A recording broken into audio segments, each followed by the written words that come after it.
participantes colocarem as vossas questões. Pedimos desde já desculpa a todos aqueles que se inscreveram no webinar da semana passada, com a mesma temática de hoje, mas houve um problema no Teams a nível global e então nós de manhã não estávamos a conseguir permitir a presença de participantes, então optámos por adiar este webinar e hoje já estão reunidas as condições, nomeadamente técnicas, para a realização da mesma. Pedimos desculpa pelo incómodo e agradecemos a todos aqueles que permaneceram inscritos e que estão aqui hoje. Portanto, hoje a sessão será dedicada à temática aves exóticas introduzidas na natureza, avaliação de impactos, e contamos com a presença de Pedro Filipe Pereira. Pedro Pereira é licenciado em Biologia pela Universidade de Évora, é mestre em Gestão e Conservação de Recursos Naturais pela Universidade Técnica de Lisboa e doutorado em Biociências pela Universidade de Coimbra. Atualmente faz investigação em Ecologia e Comportamento de Aves no Instituto Mediterrâneo para a Agricultura, Ambiente e Desenvolvimento da Universidade de Évora. Portanto, pedimos ao Pedro para...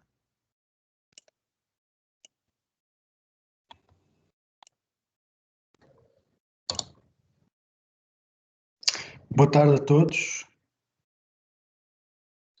Estamos a ouvir tudo neste momento. Ativar. Boa tarde a todos. Obrigado pela vossa presença e obrigado pelo convite à Direção Regional da Conservação, Natureza e Florestas do Alentejo. Hoje vou-vos falar sobre aves exóticas, em particular aves exóticas que foram introduzidas na natureza por ação humana, e vou-me focar essencialmente num aspecto que não é estudado tão frequentemente, que tem a ver com a avaliação dos seus impactos na natureza. Em primeiro lugar, importa percebermos um pouco destes conceitos que estão associados à questão das espécies exóticas. Eu escolhi aqui uma obra de referência publicada numa revista que é a Biological Invasions, uma revista científica. Portanto, estes conceitos são apenas uma escolha pessoal, mas poderia ter utilizado outra referência. Portanto, isto porque alguns destes conceitos podem variar ligeiramente consoante o autor que os define. Então, em primeiro lugar, importa distinguir entre as espécies ou os organismos nativos e os organismos não nativos. Neste caso, estamos a falar de espécies que são originárias de uma determinada região do globo e que chegaram ao longo da sua expansão através da ação não dependente do homem. Nesse caso, estamos a falar de espécies nativas. No caso de espécies que acabam por chegar a zonas, portanto, a regiões onde não ocorriam naturalmente, e essa deslocação é feita pela ação humana, estamos a falar de espécies não nativas, exóticas, introduzidas ou até alienígenas, segundo alguns autores. No primeiro caso, portanto, espécies nativas, poderemos falar, por exemplo, do pardal doméstico no território continental português. E, mantendo esta espécie, podemos falar de espécies não nativas, referindo-nos, por exemplo, ao pardal doméstico, por exemplo, nas ilhas atlânticas dos Açores e da Madeira. Mantendo as ilhas atlânticas como foco, Açores e a Madeira são regiões do globo que muitas vezes são visitadas por espécies que não ocorrem nessas regiões naturalmente. E que pode acontecer, por exemplo, através de migrações que ocorram, vamos imaginar, entre a América do Norte e a América Central, uma espécie reproduz-se na América do Norte e passa o inverno na América Central, e ao fazer essa migração, alguns indivíduos podem se perder nas suas rotas e acabam por aparecer acidentalmente nos Açores ou na Madeira. Nesse caso estamos a falar de espécies acidentais, não são espécies exóticas, são espécies acidentais, vulgarmente também conhecidas como raridades. Outro conceito importante tem a ver com o conceito de estabelecido. Portanto, quando falamos de espécies estabelecidas, estamos a falar de espécies que têm uma população autossustentável, ou seja, que cuja sua reprodução, alimentação e reprodução não depende do homem, podemos estar a falar tanto de espécies nativas como de espécies introduzidas. O que importa é que estamos a falar de uma população que não ocorria anteriormente num dado local. Depois temos um caso particular das espécies não nativas, que são o caso das espécies não nativas invasoras ou exóticas invasoras, que são um grupo restrito de espécies ou de organismos que se estabelece numa área e que se estabelece numa área em primeira instância com o auxílio humano, mas que depois sofre um processo de expansão, portanto de aumento populacional, e esse aumento populacional já não está dependente do homem. Este conceito de invasor é talvez aqui um dos mais polémicos, porque pode variar de autor para autor. Alguns autores só vão considerar uma espécie invasora não apenas quando ela começa a aumentar em número, mas também quando essa espécie começa a ter efeitos negativos, portanto impactos negativos, vamos imaginar, no ambiente ou na economia. Gostava agora de vos apresentar aqui dois casos particulares de expansão, para vermos as diferenças que existem entre aquela que pode ser uma expansão natural e uma expansão decorrente de uma origem humana, portanto, uma espécie que foi introduzida pelo homem e que depois acabou por sofrer uma expansão. Essa expansão já é natural.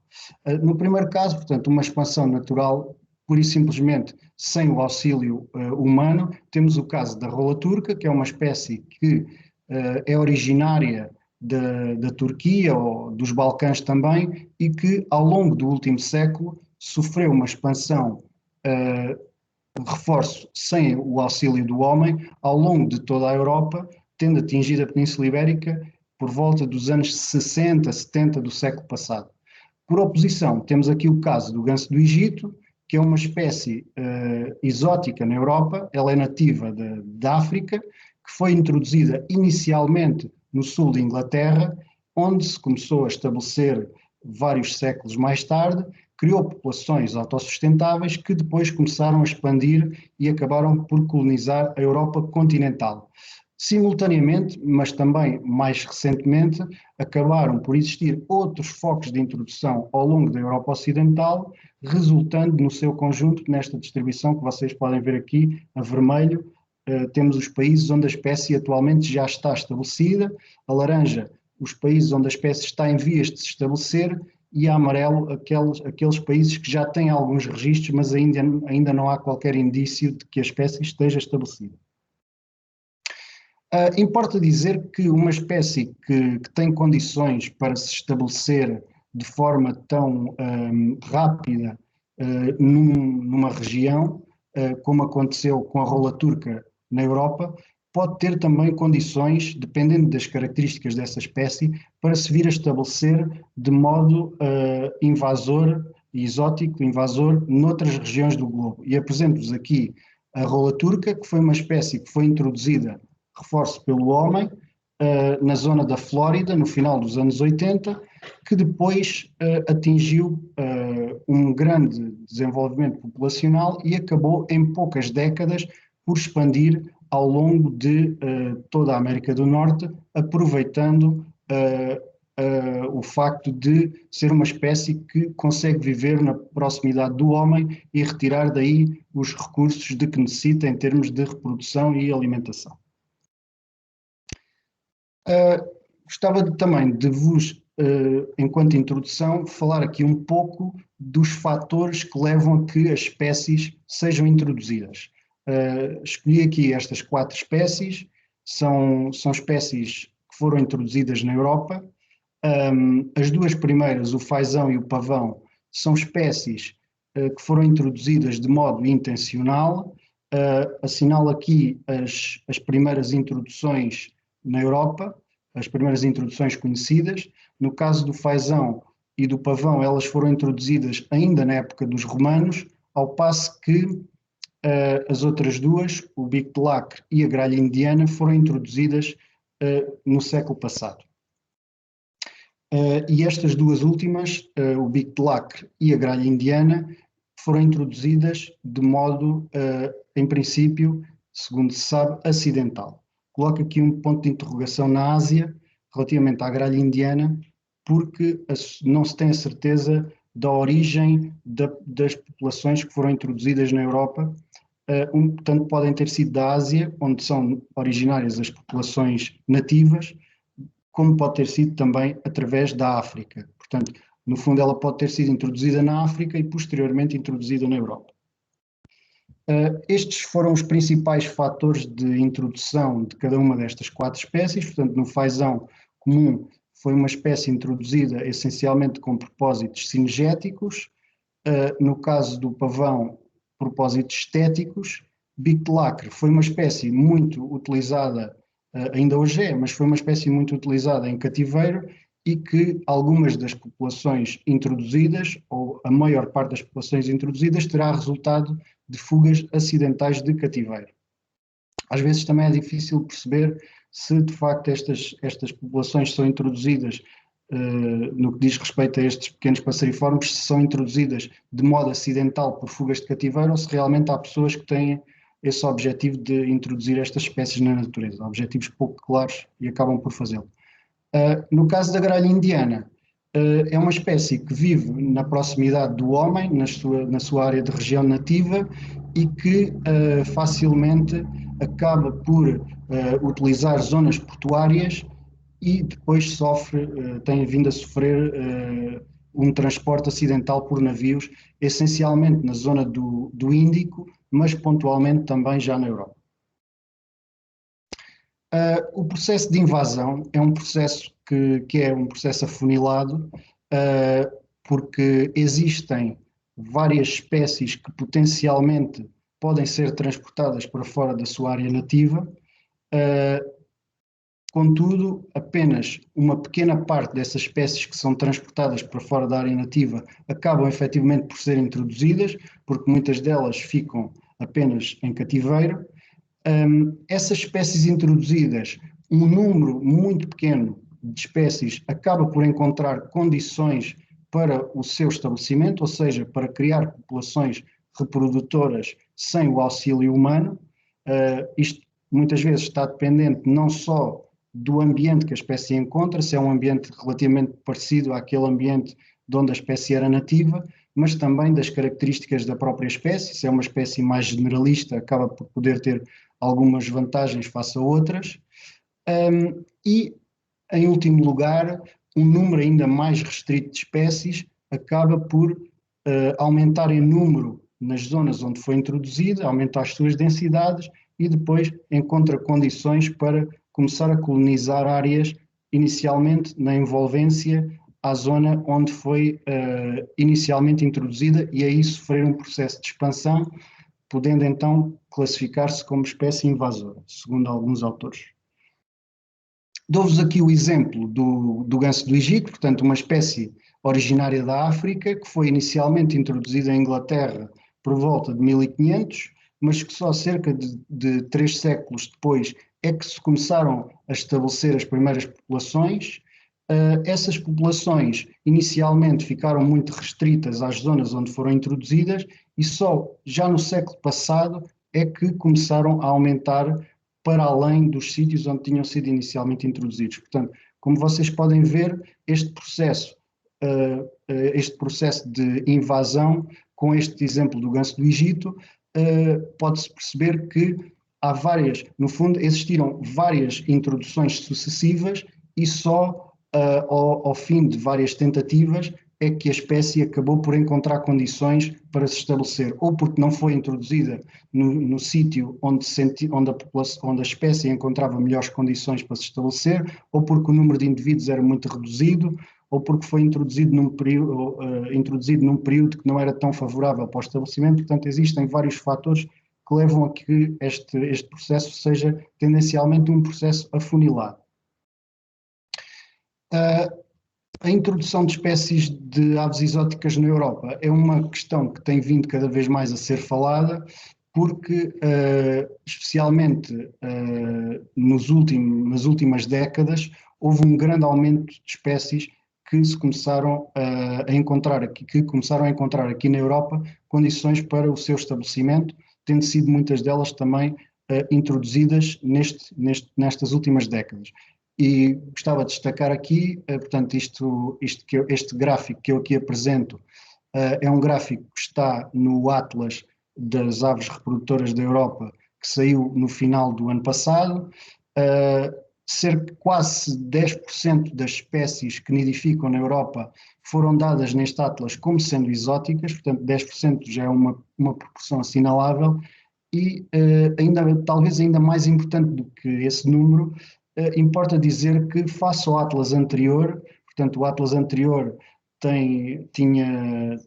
era baseado em dados de vários anos, mas essencialmente do final dos anos 70 e da década de 80, e comparativamente com essas décadas, este Atlas, que sensivelmente incorpora os anos de 2013 a 2015, salvo erro, apareceram 39 espécies novas a reproduzir-se, 39 espécies exóticas novas a reproduzir-se.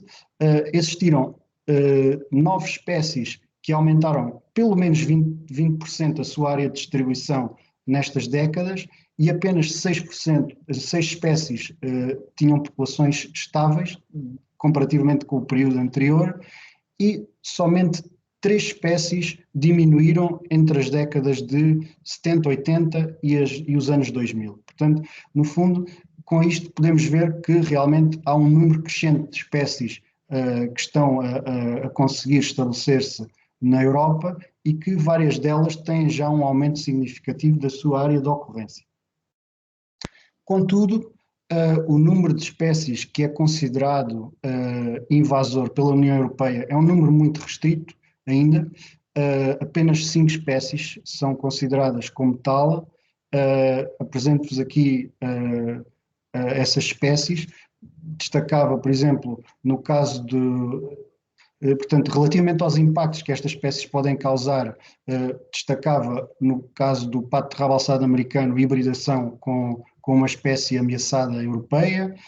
Por exemplo, no caso do mainá indiano, pode ser uma espécie que pode competir por locais de reprodução com as nossas espécies. O caso do ganso do Egito também pode competir com locais de reprodução com as nossas espécies, mas também pode causar eutrofização das águas, também tal como a ibis sagrada, porque são espécies aquáticas que criam grandes colónias em zonas inundadas. A gralha indiana é uma espécie que vive na proximidade do homem, e então acaba por também poder ser um potencial vetor de doenças. Portanto, no fundo, existem, e também é uma espécie que é predadora é uma espécie generalista, potencial predador das nossas espécies nativas. Pronto, e no fundo isto significa que existe já algum conhecimento destas espécies, muito dele baseado naquilo que se obtém lá fora, porque várias destas espécies também são invasoras noutras regiões do mundo, mas se vocês perceberem bem, no fundo estamos aqui a falar de 5 espécies, que é um universo muito pequeno face àquele número que eu estava a falar anteriormente de perto de 50 espécies, mais de 50 espécies. E então ficamos a pensar que realmente podem haver aqui vários impactos potenciais causados por estas espécies, que estão ainda por desconhecer, porque daquelas espécies que eu falei inicialmente que estão a surgir na Europa nas últimas décadas, se calhar há ainda muita informação que deveríamos saber e não sabemos sobre aquilo que são os potenciais impactos. E talvez a este respeito importa dizer que várias destas espécies que têm potencial de impacto, são muitas vezes espécies que são agressivas, não só para aqui mostra este caso curioso, mas que são espécies agressivas para heteroespecíficos no que diz respeito à defesa de áreas de reprodução, da sua prole, locais de alimentação, também às vezes os próprios locais de reprodução, como como não no caso do ganso do Canadá, que aqui apresento, mas de outras espécies que podem ser agressivas quando competem por cavidades, por exemplo. Outra característica que muitas vezes aparece nestas espécies que têm potencial de impacto são características generalistas, portanto, são espécies que estão pré-adaptadas a viver em ambientes muito diversos e às vezes até instáveis e estão também pré-adaptadas a consumir uma grande variedade de alimentos, incluindo alimentos de origem humana. Apresento-vos aqui esta imagem curiosa das caturritas ou periquitos monge a consumir pão depois de ter nevado intensamente no inverno passado em Madrid. Muito do que se sabe sobre os impactos das espécies introduzidas sabe-se porque têm sido feitos alguns estudos lá fora. Existem alguns aspectos que já têm vindo a ser determinados. Por exemplo, já sabemos que potenciais impactos referem-se à agressividade, como já tinha falado, herbivoria e predação de espécies nativas, transmissão de doenças ao homem, mas também a outras espécies semelhantes, nativas, auxílio na dispersão com licença, auxílio na dispersão de outras espécies exóticas, nomeadamente de plantas, por exemplo, através da dispersão de sementes, e também hibridação com nativas, como falei há pouco do caso do pato rabalçado americano, mas existem outras, e competição com nativas por locais de reprodução limitantes ou por alimento também. Uma das coisas que talvez também salta à vista é que, como eu já referi, apesar de haver um número muito grande de espécies que se estão a estabelecer, na Europa ainda há relativamente pouca informação do que é que são os potenciais impactos. E isto leva-nos a crer que, das duas uma, ou de facto não existem impactos reais dessas espécies exóticas na Europa, ou que, por outro lado, ainda não há informação suficiente sobre elas, porque pode-se dar o caso de esses estabelecimentos serem muito recentes e as populações também ainda estarem localizadas a regiões onde há menos estudos ou em habitats menos visitados. Portanto, há vários fatores que podem estar a condicionar a identificação desses impactos. E então, por isso, gostava de vos apresentar aqui 3 exemplos de espécies que são espécies que são espécies exóticas na Europa, com algumas delas com populações já bastante significativas, mas que aqui no nosso continente ainda não são identificadas como causadoras de impactos muito severos. E então começava aqui pelo periquito colar, que é uma espécie nativa da Ásia e do sul da Ásia e da África Central, neste caso, este artigo científico, os autores identificaram, no caso do Havaí, esta espécie como potencial causadora de danos severos na agricultura. E destacava aqui 2 culturas que são frequentes na Europa, que é o caso do milho e do girassol, que nos leva a crer que, com a densidade de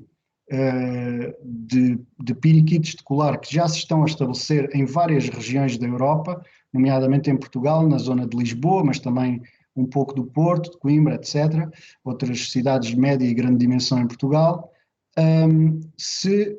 e no caso português e no caso da Europa no geral, se não poderá já haver algumas zonas que estão a ser ou com potencial de ser atacadas por esta espécie, no que diz respeito a culturas agrícolas. Já começam a aparecer alguns trabalhos em amendoais, por exemplo, mas ainda há muito para saber sobre este tema. Outro aspecto que eu gostava de destacar aqui, também é uma espécie introduzida na Europa e que é o mainá indiano, que tem também um representante do mesmo género em Portugal, também ele introduzido, que é o mainá de crista.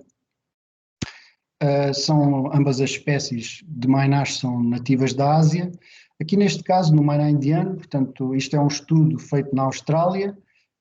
Este gráfico que eu vos aqui apresento representa, com as letras e os círculos, representa espécies que nidificam em cavidades em árvores na Austrália.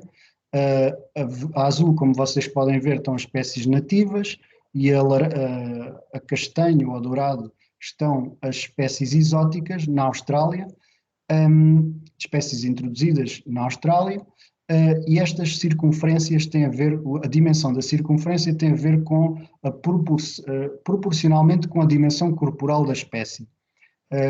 E porquê é que isto é relevante? É relevante porque, uma vez que nós estamos a falar de espécies que competem por cavidades em árvores, a dimensão corporal é um fator limitante para aquilo que é a escolha da dimensão da cavidade. Tendencialmente, quanto mais semelhante for a espécie em termos de dimensão corporal, maior será a competição por uma determinada cavidade. Estas ligações que nós vemos aqui são as ligações de interações de agressividade entre as várias espécies, e o que nós verificamos é que quanto mais espessa for a linha, quanto mais espessa for a linha, maior será o número de interações de agressividade entre as espécies. E o que estes autores descobriram foi que a maior interação de agressividade foi detectada precisamente entre o mainá indiano, que está ao centro do gráfico, com o Loris arco-íris, que é uma espécie nativa da Austrália, ali representada como Raló. Ou seja, estas conclusões indicaram que o mainá indiano, no fundo, pode exercer uma pressão de competição com agressividade muito severa por esta espécie nativa. E isto deixa-nos alerta se, de facto, aqui na Europa não pode já também estar a acontecer com os mainás, com o caso do mainá indiano, que está a estabelecer de forma mais preponderante na Itália, neste momento, e no caso do mainá de crista, em Portugal, se não poderá estar a acontecer com outras espécies que nidificam em cavidades, também como, por exemplo, os torninhos, chapins, trepadeiras, pronto, podia enumerar agora aqui uma série de espécies que não me estou a recordar, mas pronto, existem muitas espécies que nidificam em cavidades. Por último, gostava de vos falar aqui de um exemplo também que, apesar de ser lá fora, tem a ver com espécies que já estão presentes, também de modo introduzido, na Europa. Portanto, isto é um gráfico, este gráfico representa as redes de interação de dispersão de sementes pelas aves. Do lado esquerdo temos as espécies de aves, do lado direito temos as espécies de plantas. No fundo, o que é que acontece? Acontece que isto é um processo natural que ocorre habitualmente nos ecossistemas, e acontece que as aves engolem os frutos e, posteriormente, acabam por prestar um serviço ecológico dispersando a semente nas suas fezes.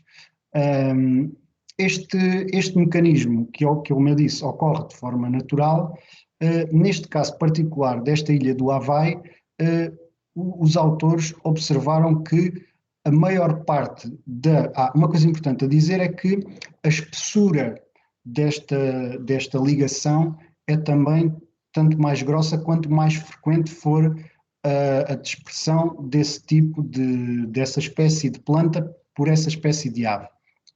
E o que os autores observaram, e eu dizer, é que a maior parte das interações que existem nesta ilha já está a ser feita por aves exóticas a dispersar plantas exóticas, mais do que por aves nativas a dispersar plantas nativas. Isto é um problema de conservação, porque significa que, com o avançar do tempo, aquilo que era uma floresta nativa, que inicialmente pode ter começado a ter algumas plantas exóticas, tendencialmente depois vai aumentando a sua proporção de plantas exóticas face à diminuição das plantas nativas. E pronto, como eu disse, estas 3 espécies de aves são espécies que também já se começam a observar em estado selvagem aqui na Europa, e que deixam alerta de se aqui no nosso continente poderá também já estar a ocorrer este tipo de alterações no fundo da renovação dos ecossistemas, com uma tendência para o aumento da dispersão de plantas exóticas.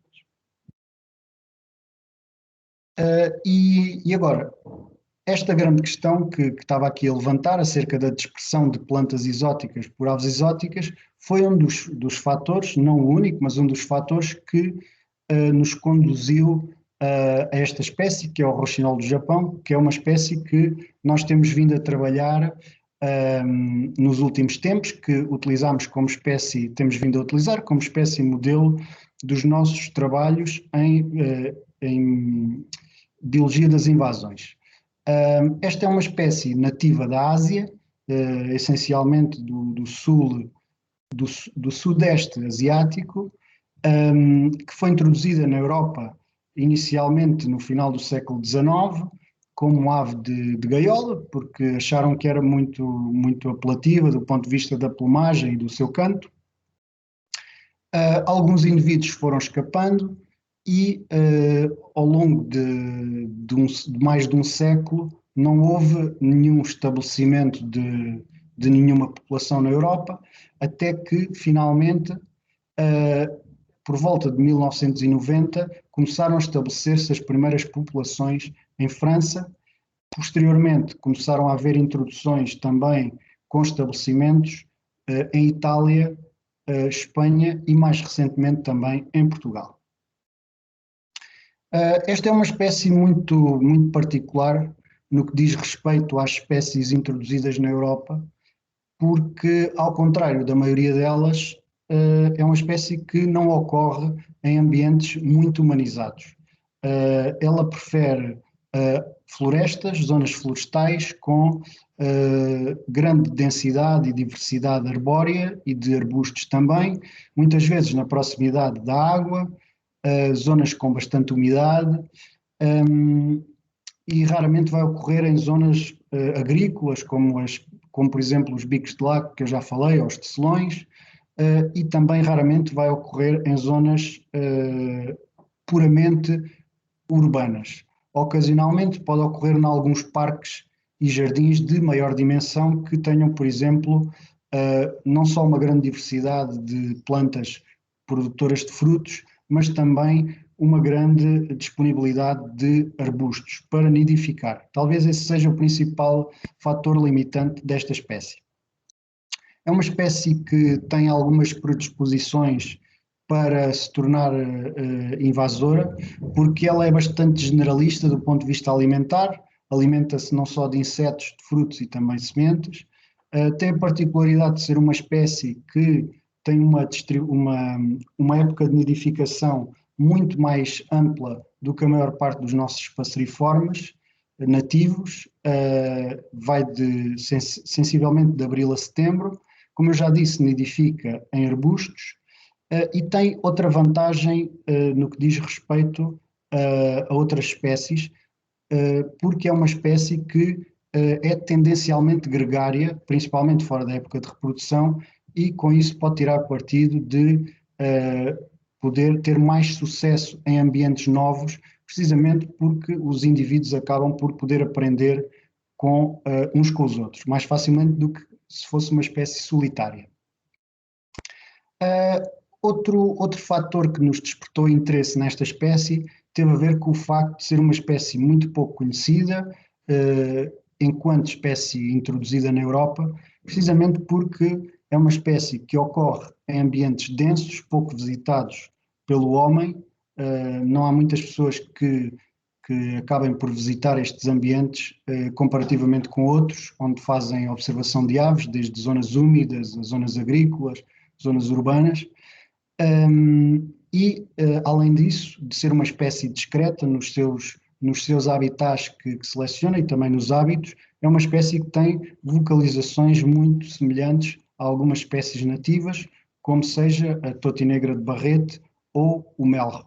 E isso faz com que muitas vezes ela não seja detectada em zonas onde estas espécies nativas também estão presentes. Outros fatores que levaram a que nós achássemos que esta espécie tinha potencial para ser um interessante modelo de espécies exóticas, teve a ver com o facto de já sabermos que a espécie ocorria no estado selvagem em Portugal, haver já alguns indícios de que a espécie tinha um crescimento exponencial em algumas regiões, nomeadamente na Catalunha. Já se sabia também sobre alguns aspectos sobre o seu canto, nomeadamente no que diz respeito à sua potência de canto e à sua frequência, não só diária, mas também ao longo da época do ano. E, por outro lado, também já se sabia que havia um potencial de sobreposição no que diz respeito ao nicho forageiro, portanto, ao nicho de procura de alimento com algumas espécies nativas. Portanto, já há algum potencial, já se sabia um pouco sobre o potencial de competição com as nativas. E o que nós fizemos foi, fomos para o campo, à procura da espécie. Este é uma fotografia do ambiente onde a espécie pode ser encontrada em Portugal, aqui no caso é na Serra da Lousã. Num primeiro trabalho, o que pretendemos fazer foi tentar perceber se existia alguma vantagem competitiva do rouxinol do Japão face às nossas espécies nativas. Para isso fizemos capturas de aves, capturamos espécies de dimensão semelhante e também de ecologia semelhante, portanto espécies também insetívoras, que também, algumas delas também se alimentam de frutos. Apanhámos chapins, totinegras, roxinóis, tentilhões, trepadeiras. Depois tirámos informação ao nível das suas dimensões, escolhemos 3 dimensões corporais, asa, bico e tarso, portanto comprimento da asa, comprimento do bico e comprimento do tarso, para tentar perceber quais das espécies que nós capturamos é que eram mais semelhantes do ponto de vista morfológico, quando juntávamos estas 3 características com o rouxinol do Japão. E o que nós percebemos foi que existe uma espécie que é praticamente idêntica do ponto de vista de dimensão corporal, que é o pisco de peito ruivo. Como vocês podem ver aqui neste gráfico, quando juntamos essas 3 variáveis, o ponto vermelho representa o rouxinol do Japão e o pisco de peito ruivo é aquele ponto que está logo na adjacência.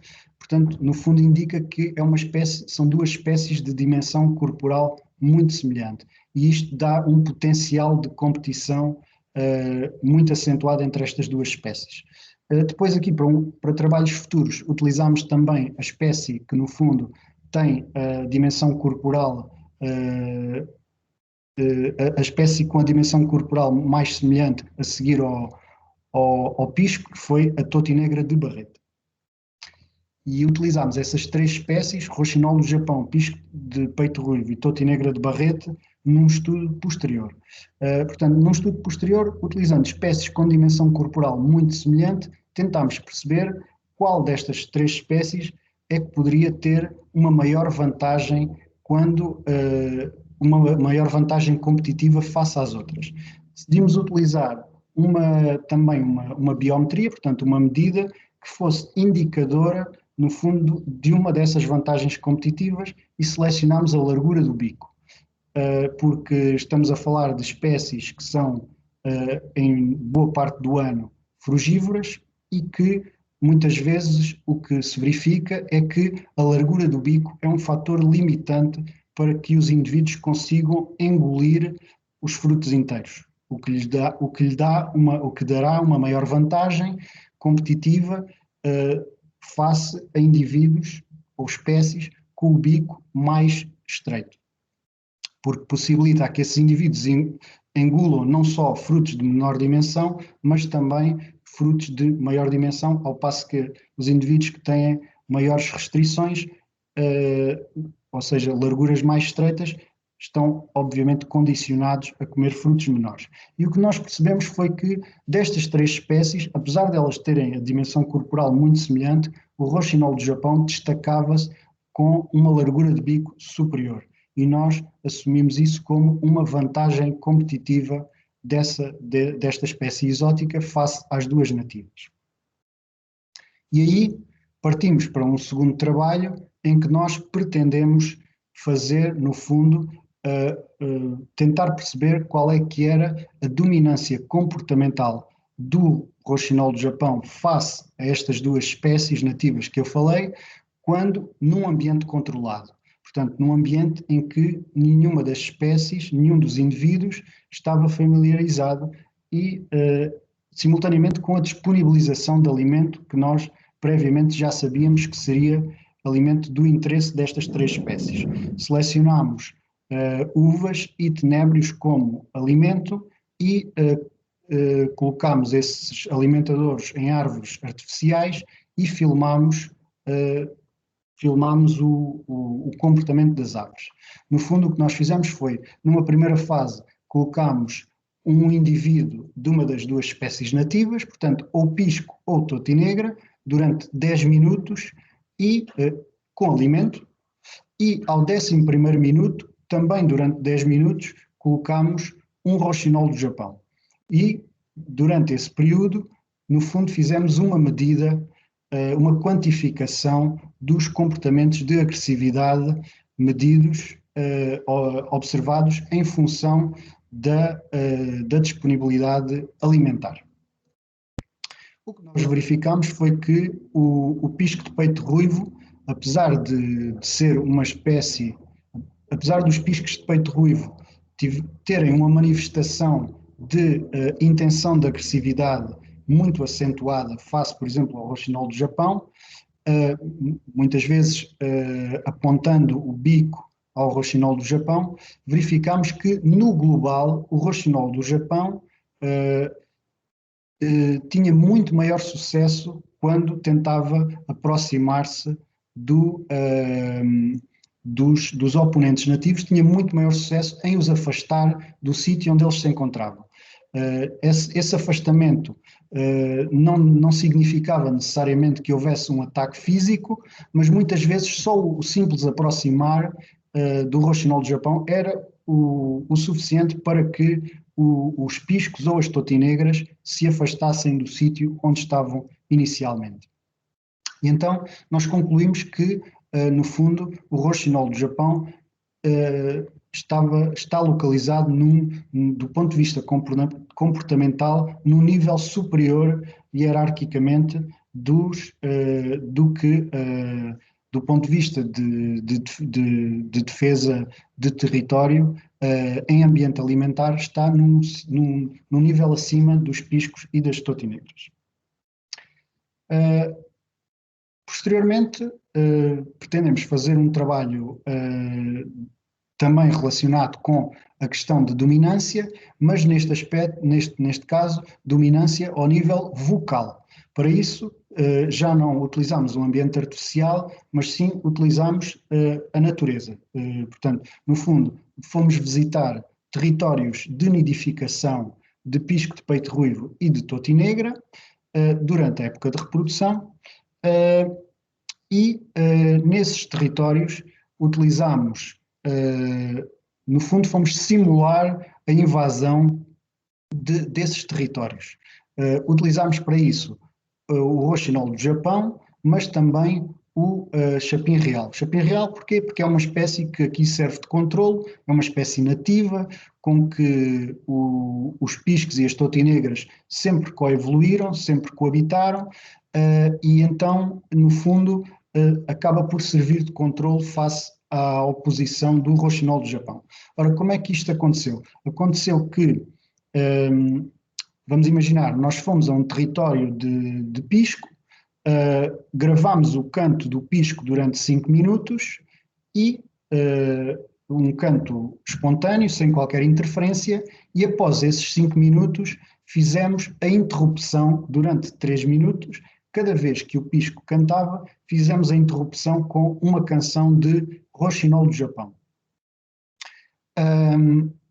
Durante 3 minutos.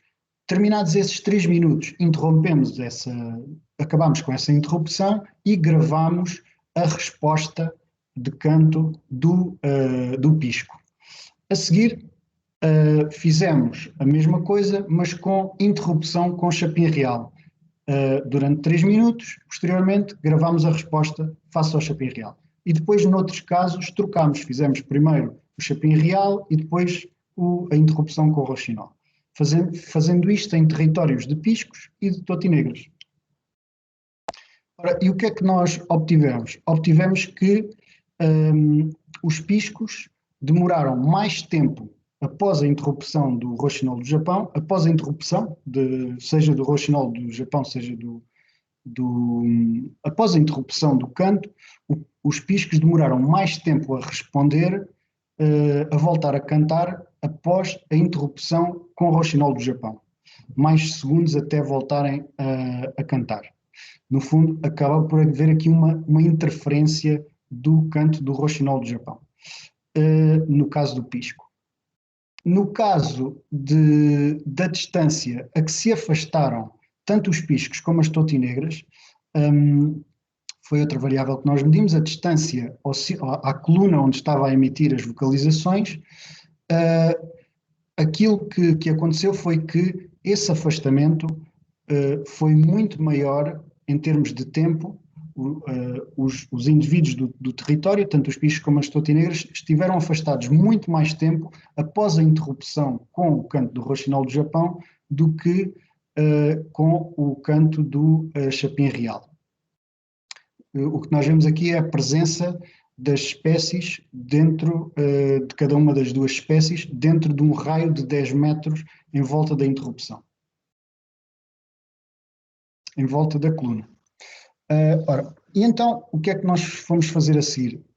Já tínhamos percebido que realmente podia haver aqui um impacto do roxinol do Japão nas nossas comunidades de aves nativas e achámos que ou seja, um impacto não só ao nível hierárquico da competição por alimento, mas também espacial ao nível da competição enquanto cantores, e isto é importante porque o canto tem a função de transmitir uma mensagem não só à atração de parceiro, mas também aos seus conspecíficos, e no fundo acaba por haver uma interferência muito superior do roxinol do Japão face àquela interferência que já é feita pelas espécies nativas, com que neste caso os piscos e as totinegras coevoluíram. Ora, e como nós percebemos que realmente estes impactos podem ter uma relevância que não é negligenciável, achámos que era importante tentar perceber como é que estavam as populações, se existiam outras populações de roxinol do Japão em crescimento na Europa e em que estado é que elas estavam.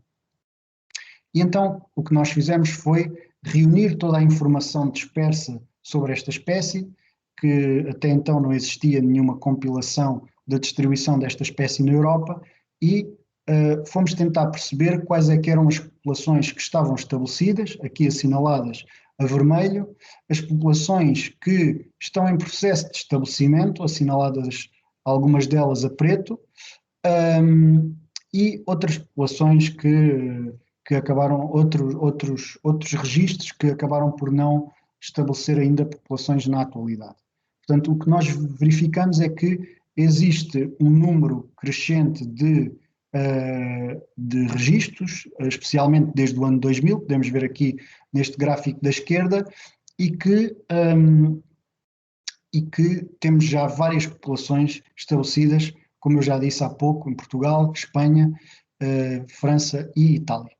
Havendo já, depois desta publicação, indícios de que a espécie se pode estar a estabelecer ainda noutros países, como por exemplo o sul de Inglaterra ou eventualmente mesmo a Alemanha.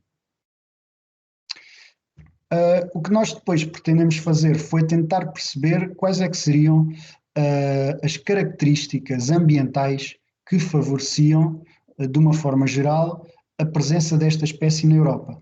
E nós chegamos à conclusão que os ambientes favoritos serão as zonas florestais perto de grandes aglomerados urbanos e zonas de clima mais ameno em termos de temperatura e também de precipitação. Portanto, no fundo, a espécie tem um grande potencial de colonização na Europa Ocidental e também, em algumas regiões aqui da Península Ibérica, essencialmente zonas costeiras e mais de clima temperado, essencialmente temperado. Por último, gostava de vos apresentar um projeto que nós lançámos há cerca de 2 semanas, que é o IBI Survey, que é um questionário sobre interações com aves introduzidas, que nasceu precisamente do facto de nós percebermos que existe um grande desconhecimento sobre os impactos das espécies exóticas na Europa, e que essa lacuna pode estar precisamente associada ao facto das pessoas, dos cidadãos em geral, não terem conhecimento nomeadamente de identificação de boa parte destas espécies exóticas, porque estas espécies não são frequentemente representadas nos guias de campo mais tradicionais, e, além disso, várias delas têm estabelecimentos muito recentes, e então nós achamos que era importante criar uma ferramenta, no fundo, para apresentar às pessoas quais é que são as espécies que já estão estabelecidas, quais é que são as espécies que, apesar de ainda não estarem estabelecidas, são observadas com uma grande frequência e têm potencial de vir a estar num futuro próximo. Então desenvolvemos este projeto no Laboratório de Ornitologia, financiado pelo MED, o Instituto Mediterrâneo para a Agricultura, Ambiente e Desenvolvimento, aqui na Universidade de Évora. Criámos um site que tem este aspecto quando se abre, portanto, os utilizadores podem escolher, em primeiro lugar, o idioma que pretendem, um de 6 idiomas, e depois chegam a um primeiro painel onde podem selecionar o tipo de espécie que observaram, um de 5 tipos, portanto, se foram anatídeos, galiformes, psittaciformes, passeriformes, outras espécies que não encaixam em nenhum destes 4 anteriores, e depois temos aqui um 6º grupo que tem as espécies todas, para o caso do utilizador não saber mesmo de todo em que grupo é que a espécie está. Ao clicar num dos grupos, por exemplo, neste caso dos passeriformes, o utilizador vai dar uma prancha onde tem todas as espécies que nós selecionamos como espécies estabelecidas ou frequentemente observadas na Europa, e ao clicar depois o utilizador vai parar a uma página específica de cada espécie, onde pode saber mais sobre como identificar morfologicamente as diversas plumagens de adulto, juvenil, fêmea, dependendo da espécie. Aqui apresento o Maenad crista, por exemplo.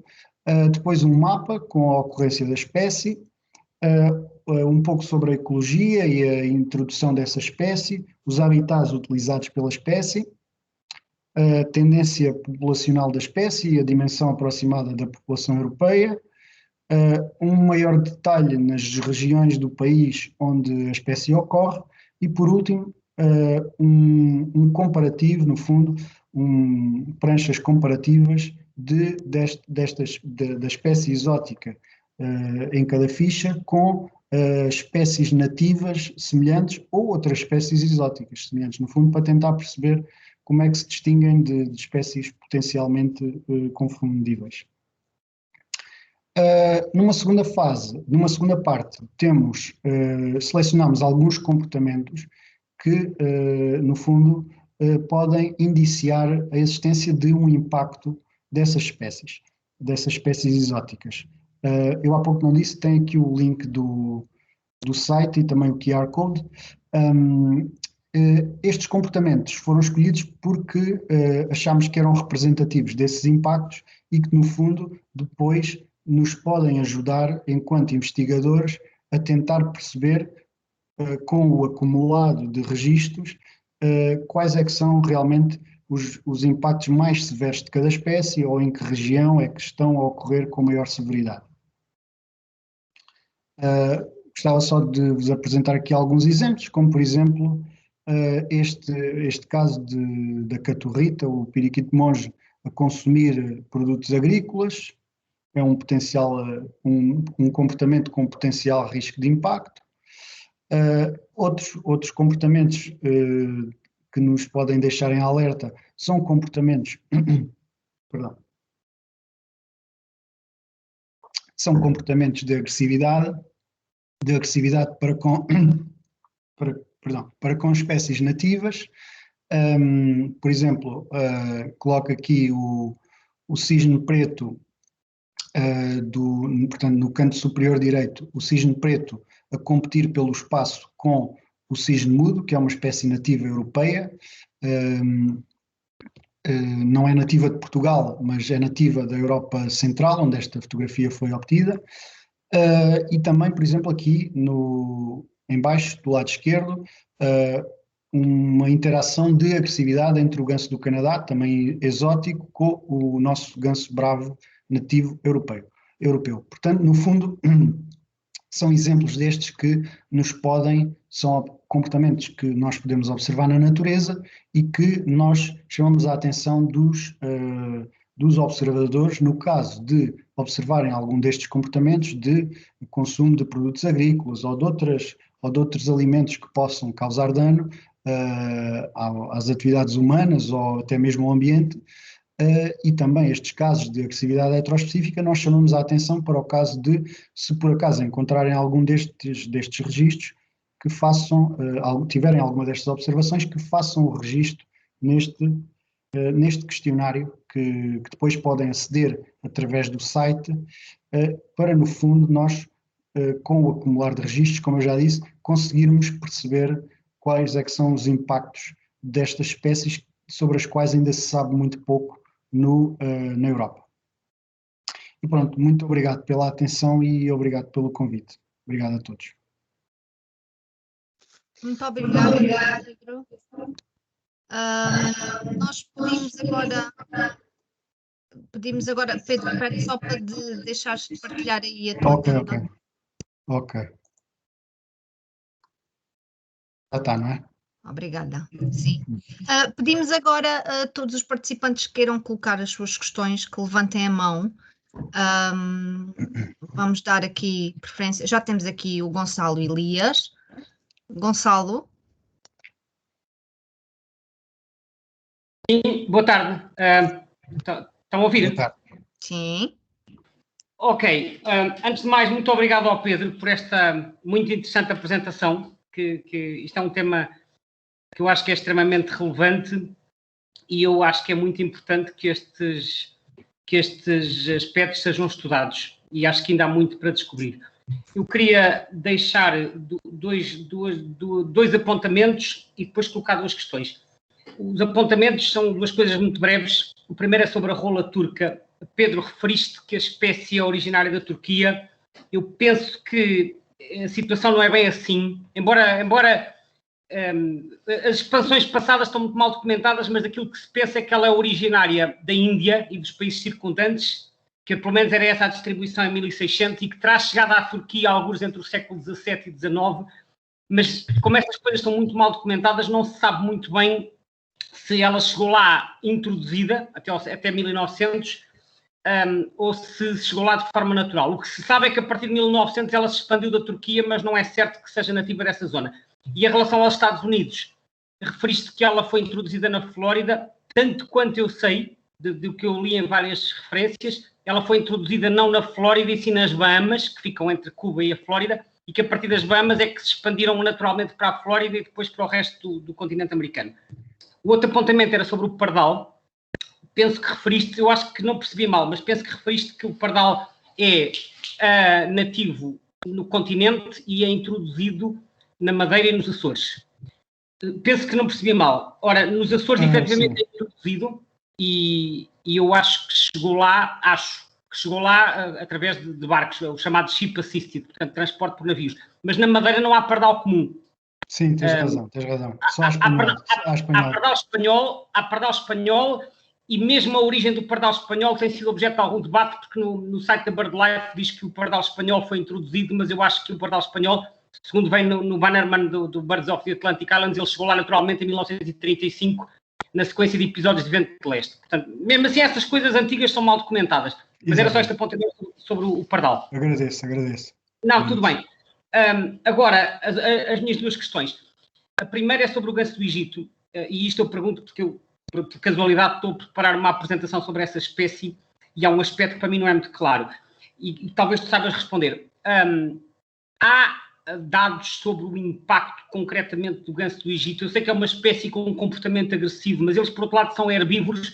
Não, acho que não se misturam com outras espécies. Eu gostava de saber se há dados concretos sobre os danos que o ganso do Egito pode causar. Isto porque o ganso do Egito, em certas zonas do país e particularmente no Alentejo, está com uma expansão completamente descontrolada. Já há casos de observações de várias centenas de aves juntas e, portanto, eu gostava de perceber até que ponto é que isto pode já ter outro tipo de impacto que nós não assistimos no litoral, onde os bichos são menos comuns. Como eles já ocuparam algumas zonas úmidas, algumas albufeiras, pronto, queria saber se por acaso terias dados sobre esse assunto. Por fim, a outra questão era sobre o conceito de invasoras que referiste no início, que há às vezes algumas divergências entre os investigadores sobre o ponto em que se considera que uma espécie é invasora ou não, e eu tenho conhecimento disto, mas há um aspecto adicional que creio que é relevante referir, é que para além da vertente científica do termo invasor, que poderá ser usado em determinados critérios, há também a vertente legal, na medida em que há instrumentos legais, concretamente o Decreto-Lei 92 de 2019, que classifica determinadas espécies como invasoras. Isto para dizer que há espécies que podem ser invasoras, se quisermos, do ponto de vista científico, mas que legalmente não o são. Exatamente. E a esse Decreto-Lei, e com isto coloco também a minha questão, o próprio Decreto-Lei, a versão mais recente, que é de 2019, ele estabelece que deve ser criada uma rede de alerta para a vigilância de espécies invasoras, que seria depois, enfim, teria sob a responsabilidade do ICNF. E eu gostava de te perguntar, como também tens acompanhado este assunto, se tens conhecimento se essa rede chegou a ser implementada e se está a funcionar, porque é suposto também essa rede servir para depois ser feito um acompanhamento e serem tomadas medidas de controle se necessário. Era isto, obrigado e peço desculpa se demorei muito. Ok, posso responder? Sim, Pedro. Sim. Gonçalo, obrigado pelos comentários e pelas perguntas. Sim, de facto, tens razão. No que diz respeito à questão do pardal, eu devo ter dito madeira e está incorreto, porque não, essa espécie não ocorre na Madeira, como disseste. Queria-me cingir apenas ao exemplo dos Açores e pronto, acabou por me sair Madeira e não era suposto. Sim, no que diz respeito à rola turca, também concordo que de facto não existem informações suficientemente claras para perceber, indo a tempos tão remotos, para termos a certeza do que de facto aconteceu com várias espécies na Ásia, e então pronto, aqui acabei por me cingir à questão da Turquia, porque não conheço referências que no fundo contradigam essa hipótese neste momento. Em relação aos Estados Unidos e à introdução da rola turca, é verdade, ela também foi introduzida nas Bahamas, e pronto, também não há certezas de que, pronto, no fundo, também ela pode ter sido introduzida também na Flórida. Portanto, ela pode ter sido introduzida em várias regiões até dessa área geográfica. Como sabes, depois, quando nós tentamos ir a grandes pormenores do que é que realmente aconteceu, podemos, no fundo, caminhar aqui numa grande incerteza, porque muitas vezes é difícil documentar o processo em si do transporte, de tudo isso. Portanto, no fundo, esta questão da introdução de espécies, nós muitas vezes só já sabemos do que é que realmente aconteceu quando já vemos o processo a decorrer, e aí muitas vezes já não é possível voltar atrás para tentar perceber como é que o processo foi originalmente desenvolvido. E nesse sentido, pronto, obviamente estas questões de datas e de locais, quanto mais para trás no tempo formos, e quanto mais remotos forem os locais, mais difícil é termos a certeza do que é que realmente pode ter acontecido. E neste aspecto, eu poderia dar o exemplo do roxinol do Japão, que é a espécie que tenho estudado melhor e que as populações conhecidas na Serra da Lousã têm as suas primeiras observações documentadas em 2007 apenas, mas muito possivelmente a introdução nessa região, tudo indica que terá ocorrido muito tempo antes, e estamos a falar de uma espécie que ocorre numa região do país relativamente perto de zonas não muito longe de Coimbra, e se virmos bem também não é assim tão longe de Lisboa, portanto onde estão grandes, no fundo, um grande número de observadores de aves, mas que a espécie acabou por passar despercebida durante muito tempo, e isto é só um exemplo, porque acaba por acontecer com várias outras espécies, e aí sim, então é difícil documentar quando e como é que acabam por, e onde é que se iniciam estes processos. Portanto, é tudo muito, em último caso, é de duvidar. Portanto, só para responder a essa primeira parte, para comentar essa primeira parte da tua intervenção. Relativamente ao ganso do Egito, é assim, o ganso do Egito, a maior parte do que eu tenho conhecimento, a maior parte dos registros que há de impactos são registros vulgarmente designados de anedóticos. Portanto, não há nenhuma documentação muito exaustiva dos impactos aqui na Europa. O que eu tenho conhecimento é que existe um artigo a nível mundial, penso que é a nível mundial, dos potenciais impactos da espécie, essencialmente focados num tipo particular de impacto, que também já se começa a verificar aqui na Europa, nomeadamente em Portugal, que tem a ver com a usurpação de ninhos de outras aves. Por exemplo, de aves de rapina, de cicuniformes, etc. Portanto, tudo o que seja ninhos de dimensão aceitável para o ganso do Egito, ele, no fundo, dada a sua agressividade, pode acabar por usurpar esses ninhos. Relativamente à última questão, o meu trabalho tem sido mais focado nas questões de disponibilizar os recursos científicos no tema das invasoras, não tanto um trabalho político de todo, portanto não tenho conhecimento não te consigo responder a essa pergunta, porque no fundo o meu papel é mais de fornecer o conhecimento base de investigação no tema, neste caso das invasoras, portanto não te consigo dizer, não te consigo responder a essa pergunta. Não sei se queres comentar alguma coisa. Ok, obrigado pelas respostas. Só uma dúvida final. Relativamente àquela parte da usurpação dos ninhos, tu mostraste há pouco uma foto de um ganso do Egito a saltar para um ninho de uma cegonha. Isso foi obtido em Portugal? Na Holanda. Ok, tá. É tudo. Obrigado, Pedro. Obrigado. Obrigada, Gonçalo. Temos aqui uma pergunta do Pedro Gentile. Pedro? Pedro Anastácio. Só consegui ver o Gentile, peço desculpa. Sim, tudo bem. Na realidade são duas perguntas rápidas. Primeiro, o Pedro, parabéns, aliás, pela apresentação. Apresentaste a adequabilidade do roxinol do Japão, mas eu fiquei sem perceber como é que tinham feito estes cálculos, se era através de modelação, se foi através de modelação, que tipo de modelos usaram. E a segunda é uma curiosidade minha, que é em relação... Eu fui espreitar o vosso inquérito e o site, e por acaso fui ver onde estava também o ganso do Egito e vi lá outro, que foi a Tadorna ferruginea, que está como exótica, como não nativa. E a minha pergunta é se é efetivamente uma não nativa ou uma raridade, porque no site ou para a SPEA era, pelo menos até há pouco tempo, considerada como uma raridade. Portanto, esta é uma questão que eu tenho. Obrigado. Pedro?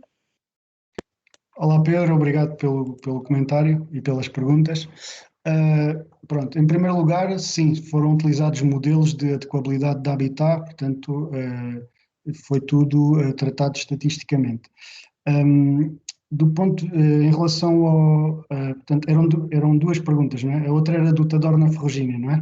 Só? Sim, correto. Ok, pronto. Em relação ao Tadorna Ferrugínia, nós decidimos, no que diz respeito ao inquérito, tentarmos uma abordagem conservadora.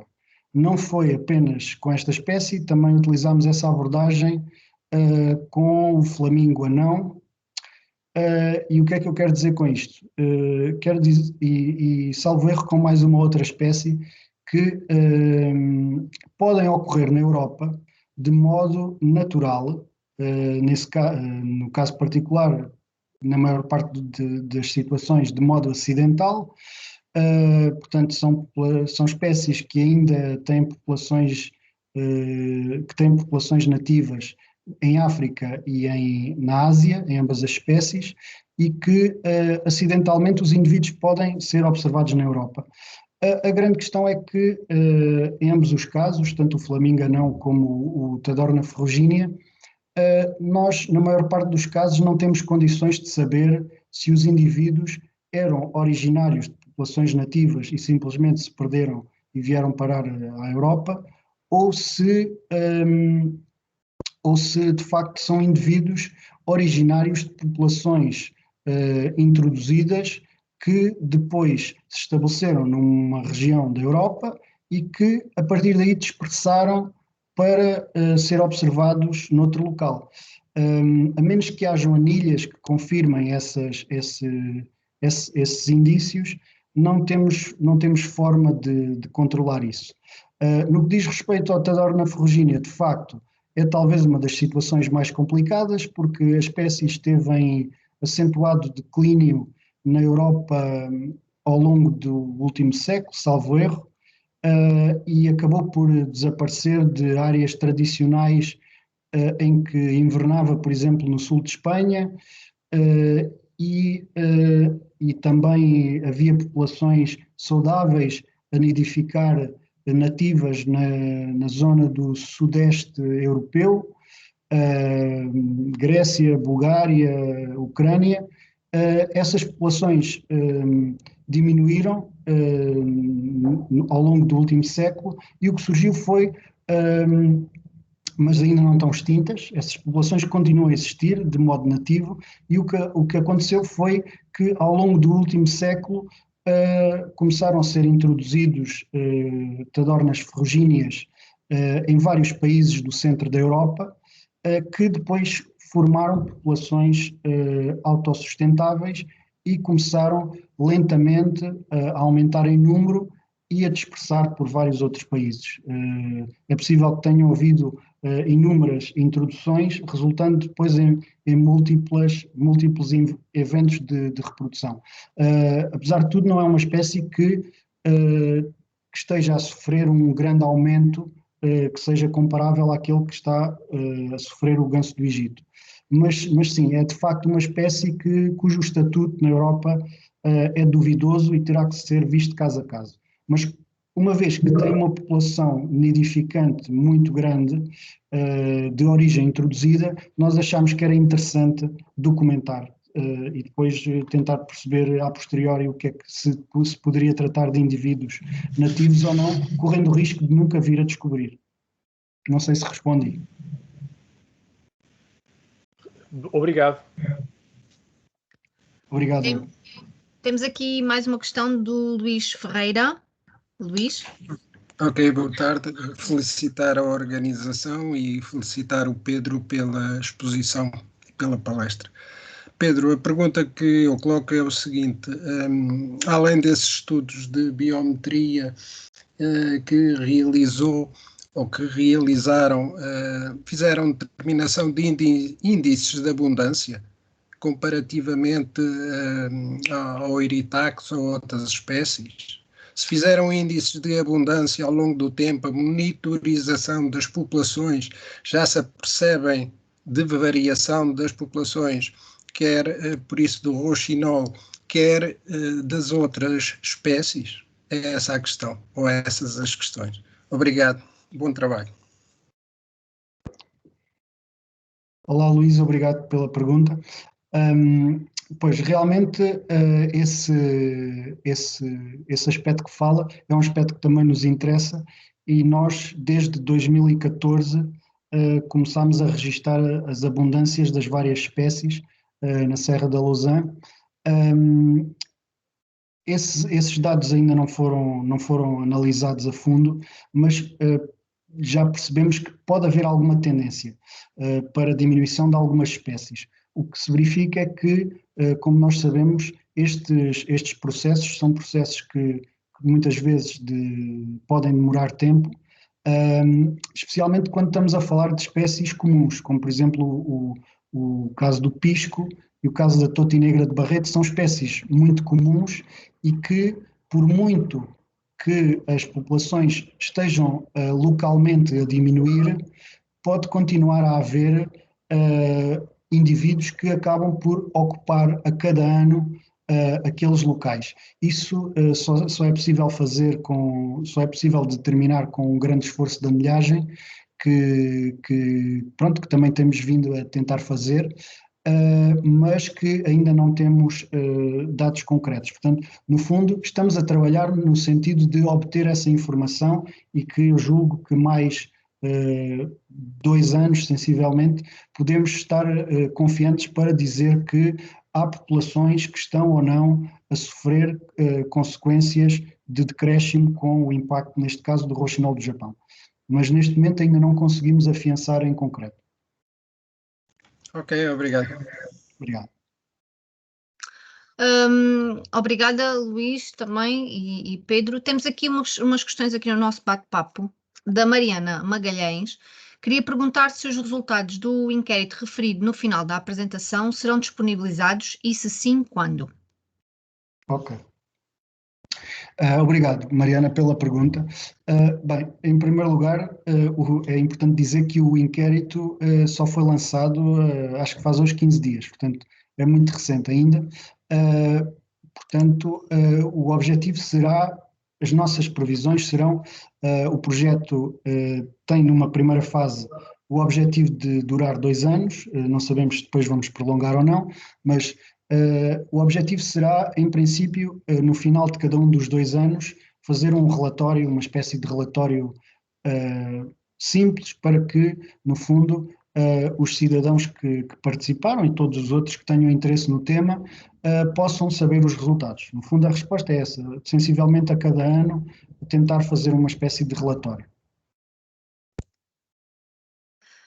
Temos aqui mais uma pergunta do Alexandre Pereira. Gonçalo Elias, já lhe passamos a palavra. Vamos só aqui responder aqui a uma pergunta mais no bate-papo e já o ouvimos. Alexandre Pereira pergunta o seguinte: atendendo à grande diminuição de aves comuns devido à transformação rápida das paisagens humanizadas, agricultura intensiva, gostava de perguntar se existem estudos que apontem medidas minimizadoras que invertam esta perda dramática de aves comuns na Europa e em Portugal. A segunda questão é se existe maior predação de espécies invasoras devido às plumagens mais coloridas e chamativas. Ok. Olá, Alexandre, obrigado pela pergunta. Em primeiro lugar, espécies comuns. Bem, não é bem a área em que eu trabalho. De facto, existe uma tendência bastante acentuada de alguns grupos de aves comuns, em particular as aves agrícolas, que devido à intensificação agrícola,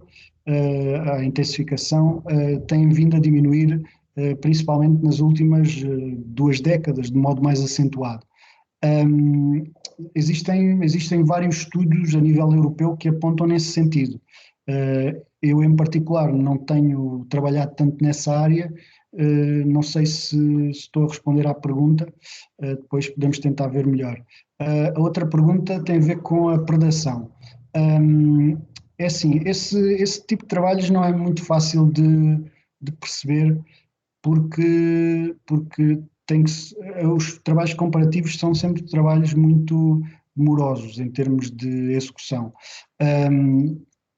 Portanto, se as aves exóticas são mais predadas do que as aves nativas, é possível que sejam, porque algumas delas são, além de coloridas, são gregárias e, como tal, os predadores podem, no fundo, capturar mais indivíduos numa área menor.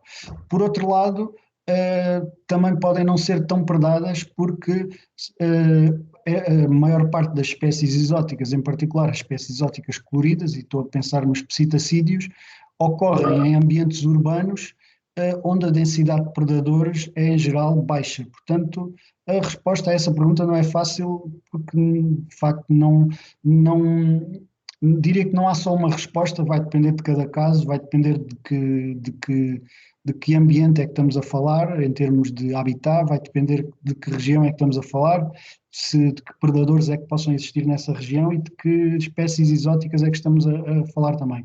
Mas não há muitos estudos também sobre isso. Sei que há alguns trabalhos sobre, no sul de Espanha, sobre psitacídeos e penso que interações com águias calçadas, eventualmente com falcões peregrinos, por aí. Mas não estou muito a par para responder melhor. Não sei se respondi às perguntas ou se o Alexandre quer dizer mais alguma coisa. Alexandre, entretanto, se quiser colocar mais ele agradece a resposta. Gonçalo Elias, queria dizer alguma coisa relativamente à Tadorna? Gonçalo. Sim, era só em relação à questão que foi colocada, dar aqui alguns elementos adicionais para ajudarmos a compreender a situação da Tadorna ferrugínea.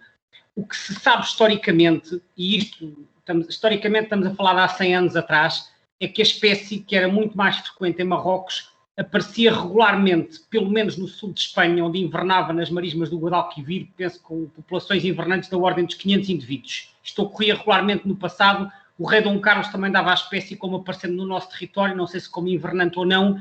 O que é facto é que a partir de meio do século XX, ou da primeira metade do século XX, os bichos deixam de aparecer no sul da península na quantidade que apareciam.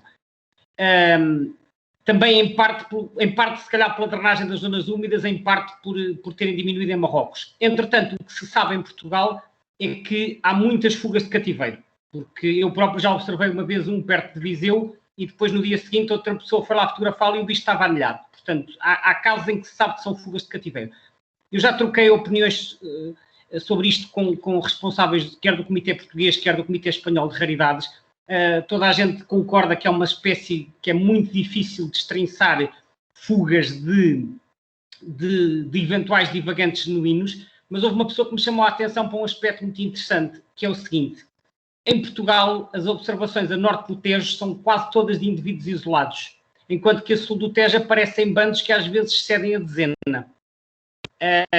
Isto pode não querer significar nada ou pode querer significar. Uma interpretação possível é que os bichos isolados, as fugas muitas vezes são de bichos isolados, não quer dizer que não possam aparecer mais.